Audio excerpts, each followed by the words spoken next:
ਜਦੋਂ ਬਾਹਰ ਰਿਪੋਰਟਰਸ ਰਿਪੋर्ट कर रहे ਸੀਗੇ और ਅਸੀਂ ਅੰਦਰ ਢੋਲਕੀਆਂ ਵਜਾ ਰਹੇ ਸੀ, ਅਸੀਂ ਵਰਸ਼ਿਪ ਕਰ ਰਹੇ ਸੀ और ਜ਼ਬਰਦਸਤ ਵਰਸ਼ਿਪ ਕਰ ਰਹੇ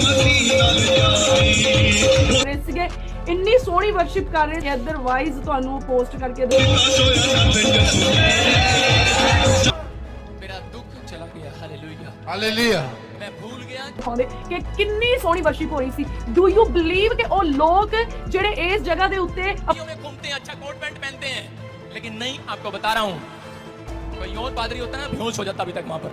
ਆਪਣੀ ਡਿਊਟੀ ਨੂੰ ਪੂਰੀ ਕਰਨ ਵਾਸਤੇ ਆਏ ਸੀ। ਉਹ ਸਾਡੇ ਨਾਲ ਵਰਸ਼ਿਪ ਕਰ ਰਹੇ ਸੀਗੇ। ਉਹ ਲੋਕਾਂ ਨੇ ਸਾਡੇ ਨਾਲ ਵਰਸ਼ਿਪ ਕੀਤੀ। एक मसीह विश्वासी वही है जो दुखों में भी बना रहता है।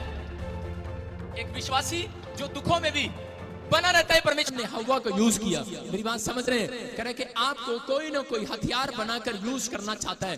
कोई ना कोई आपके जीवन में आपका पेशेंस खराब करना चाहता है। रोज आपके दिमाग में, आपके चर्च में कोई व्यक्ति ऐसा बैठा होगा बीच में और वो आपको कह रहा होगा, अरे क्या हुआ, इतने साल से तू चर्च के अंदर जा रहा है। समझ जाओ आपका पेशेंस खराब करने के लिए आया है। क्या मिला तुझे अब तक, तेरी भक्ति क्या हुआ तेरे साथ? मैं कह रहा हूं आपका पेशेंस खराब कर रहा है। अगर आप कहीं पर भी बैठे हो, विश्वास करना, मैं कह रहा हूं कि आज रात आपको सिर्फ परमेश्वर से पेशेंस मांगना है। मैं ये नहीं कह रहा हूं आप कहो कि परमेश्वर मेरे अंदर धीरज का आत्मा दे। आज रात के बाद आपकी ब्लेसिंग आपका इंतजार कर रही होगी यीशु मसीह के नाम में। कर रही है कि नहीं? रूत के जीवन में कितने लोग रूत को जानते हैं कि रूत करे के अपनी लाइफ के अंदर एक दूसरे देश से, मूर्ति पूजा के देश से वो आई और उसका नाओमी के लड़कों के साथ शादी हो गया।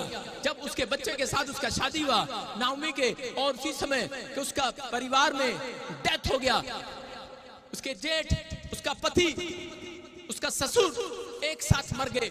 और जब मर गए तो उसी समय कि वो औरत हो सकता था कि उसकी जो जेठानी थी वो छोड़कर चली गई होगी, लेकिन उसने अपने अंदर पेशेंस रखा। उसकी सास ने कहा कि तू भी चली जा, जवान है और तू चली जा, मुझे छोड़ दे, लेकिन उसने अपने अंदर पेशेंस रखा।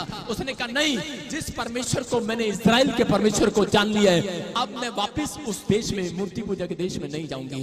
मैं अब उस स्थान पर नहीं जाऊंगा जहां मैं पाप करता था। अब मैं उन चीजों के पास नहीं जाऊंगा, वहां नहीं जाऊंगा। हो सकता था वो बैक स्लाइड हो सकती थी क्योंकि उसकी जरूरतें पूरी नहीं हो रही थी। हो सकता है कह रहा कि आपने अपना मन किसी को दे दिया हो, लेकिन याद रखना कह रहा कि अगर आप रूत की तरह अपना जीवन व्यतीत कर रही हैं और आप कह रहे हैं रूत ने अपने अंदर पेशेंस दिखाया, रूत ने कहा नहीं, मैंने तुझे सास बना लिया तो बना लिया है, मैंने जिस देश के इजराइल के परमेश्वर को जान लिया, भगवान बना लिया है तो बना लिया है। कह रहे मेरा पेशेंस कोई खराब नहीं कर सकता। मेरा खुदा आज रात यही है यीशु मसीह के नाम में। कह रहे मेरा परमेश्वर यही है। और जब उसने इस परमेश्वर के पेशेंस को देखा और अपने अंदर पेशेंस दिखाया, पवित्र आत्मा ने उससे उस रात बात किया और उसको कहा रूत, कह रहा कि सुन, कह रहा मैं तुझे इजराइल के सबसे धनी परिवार के अंदर तेरी शादी करूंगा फिर से यीशु मसीह के नाम में। और परमेश्वर ने उसको उसका घर बसाया इजराइल के अंदर। मैं कह रहा हूं सबसे रिच फैमिली के अंदर। बहुत सारे लोगों के अंदर पेशेंस नहीं होता, वो शॉर्टकट अमीर बनने की सोचती हैं लड़कियां आजकल। मैं कह रहा हूं बहुत सारे लड़कों के अंदर पेशेंस नहीं होता। वो कह रहे मसीह में आने के बाद भी वो फिर कह रहे, एक आदमी ने मुझे बताया, कह रहा मैं मसीह में था लेकिन मेरे ऊपर 60 लाख का कर्जा था, मैंने काला माल बेचना शुरू कर दिया दोबारा, मैंने पुक्की बेचनी शुरू कर दी दोबारा, और कह रहा कि लेकिन अब मैं प्रॉब्लम में आ गया हूँ, पादरी साहब मेरे लिए। तो हालेलुया। देखा आपने आज चारों तरफ जो माहौल बना हुआ है वो परमेश्वर के संकेत को निर्धारित करता है। आप मानो या ना मानो, जब विपत्ति आती है, जब परेशानी आती है, जब हमारे जीवन में तकलीफ़ों का पहाड़ बढ़ जाता है, तब परमेश्वर उसकी योजना को प्रकट करता है। क्योंकि जब हम निहत्ते हो जाते हैं, जब हमारा जीवन कमज़ोर हो जाता है, जब हमारी सोचने की शक्ति ख़त्म हो जाती है, तब परमेश्वर के काम को प्रकट करने का समय आता है। ये मैंने अपने जीवन से अनुभव किया है। मैं परमेश्वर की व्याख्या वही करता हूँ जो परमेश्वर ने मेरे जीवन में अद्भुत रीति से पूरा किया है। क्योंकि जहाँ जहाँ मैंने सोचा है कि ये चीज़ नहीं हो सकती, परंतु परमेश्वर ने उस चीज़ को की है। और जिस प्रार्थनाओं को मैंने परमेश्वर के समीप लाके छोड़ा और उन्हें अनदेखा किया, आज वो काम मेरे सफल हैं, क्योंकि परमेश्वर ने मेरे लिए अद्भुत रीति से वो काम किए हैं। तो आज जो प्रॉफिट विजेंद्र जी के साथ हो रहा है, ये तो होना ही था। आज हमारा चैनल है, इस पे भी ये चीज़ें होनी है आगे जाके, क्योंकि हम प्रभु की बातों को आगे लेके आ रहे हैं, हम प्रचार करना चाह रहे हैं, हम परमेश्वर की सच्चाई को आगे रखते हैं।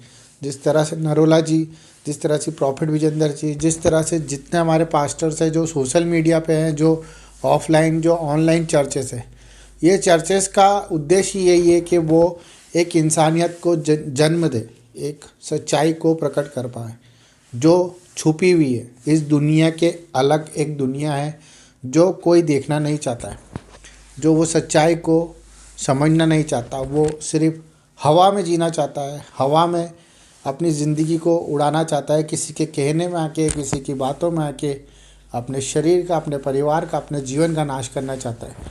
और वो सोचता है कि जो उसे आज्ञा दे रहा है, जो उसे समझा रहा है वो सत्य है, परंतु सत्य परमेश्वर है और परमेश्वर ने सभी को नियुक्त किया है। प्रॉफिट जी को भी, हमारे देश के प्रधानमंत्री को भी, हमारे हर एक जो आज बड़े बड़े लेवल पर हैं, जो बड़े बड़े नाम जिनके ऊंचे हुए हैं, उन सबको परमेश्वर ने नियुक्त किया है। जहाँ सच्चाई है वहाँ परमेश्वर है और जहाँ झूठ है वहाँ परमेश्वर नहीं रहता। आज परख होगी, आज परीक्षाएं होगी, आपकी भी होगी, मेरी भी होगी, प्रॉफिट की भी होगी और पास्टरों की भी होगी, परंतु हमें इस दिन के लिए प्रभु ने तैयार किया है कि हम स्थिरता के साथ टिके रहें, उस आयुब की तरह।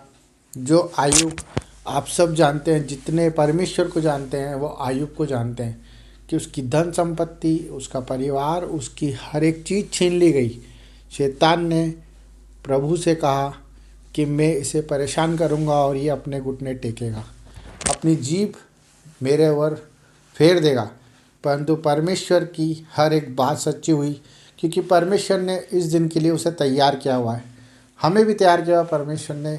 जितनी भी बातें हमारे लिए आज बुरी दिख रही है वो सब सच्चाई और अच्छाई के लिए प्रकट होगी। ये परमेश्वर का वादा है और सच्चाई है।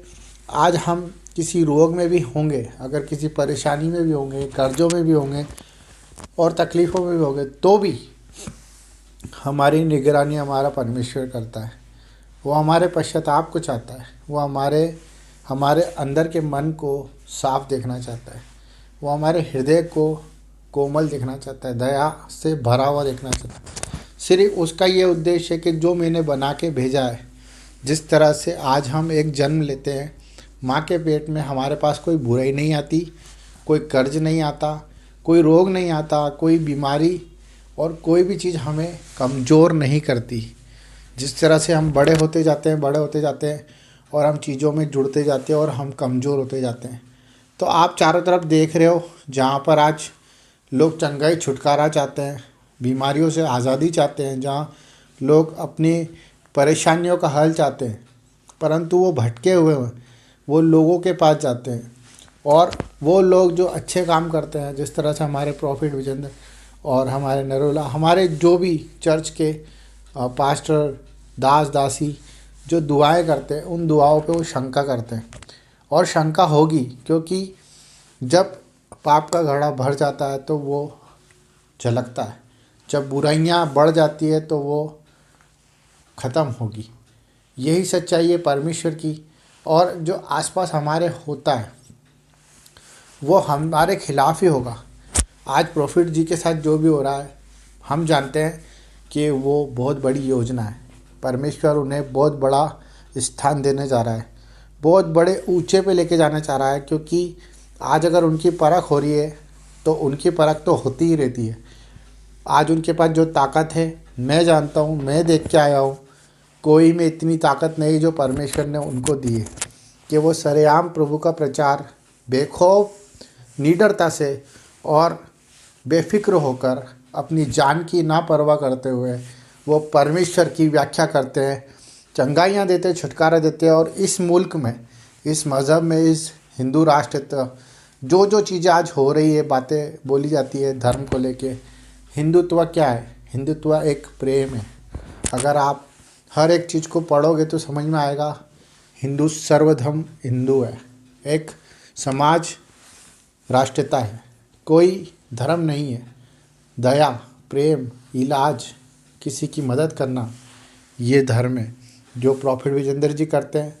लगाने दो उनके ऊपर आरोप, लगाने दो उनके ऊपर एलिगेशन, पर उनके पास प्रभु की ताकत है और वो ताकत प्रकट होने वाली है। हम विश्वास करते हैं, दुआ करते हैं उनके लिए कि वो प्रबलता से हर एक सिचुएशन को परमेश्वर के हाथ में सौंप देंगे और प्रभु के कामों के लिए इसी तरह खड़े रहेंगे।